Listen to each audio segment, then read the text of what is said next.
अस्सलाम वालेकुम, मैं हूं मोहम्मद जावेद और आप देख रहे हैं दमान टीवी। करोड़ों रुपए की लागत से बनने वाले वाइल्ड लाइफ पार्क डेरा इस्माइल खान में जंगली हयात को खतरा लाहक हो गया है। मुबैना तौर पर जानवर और परिंदे भूख से मरने लगे हैं। जानवर पार्क में आने वाले शहरियों की तरफ भूख से लपकते नजर आते हैं।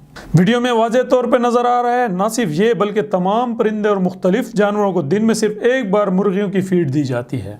4 साल कबल बनाए गए वाइल्ड लाइफ पार्क में आए 2 काले हिरनों समेत 4 हिरन मर चुके हैं, बल्कि 35 में से 4 कूंजें भी जिंदा नहीं रही, जबकि बेशकीमत परिंदे भी गायब कर दिए गए हैं, जिनमें पिछले साल पकड़ा गया नायाब परिंदा भी शामिल है। अगरचे डीएफओ का कहना है परिंदे और जानवर पेशावर चिड़ियाघर को भिजवा दिए गए हैं, ताहम इसकी तस्दीक नहीं हो सकी। अमले के एक फर्द ने दमान टीवी को बताया है कि अफसरान मनपसंद लोगों को कीमती जानवर और परिंदे तोहफतन दे रहे हैं। अक्सर केजेस से परिंदे और जानवर गायब कर दिए गए हैं। जंगली हयात के कवानीन के खिलाफ जोड़ों के बजाय बास केजेस में सिर्फ एक ही जानवर रखा गया है। वाइल्ड लाइफ डिपार्टमेंट के हुकाम को इस हवाले से ज़रूरी इक़दाम करने होंगे ताकि परिंदों और जानवरों का तहफ़्फ़ुज़ यकीनी बनाया जा सके। देखते रहिए दमान टीवी। अल्लाह ने के बान।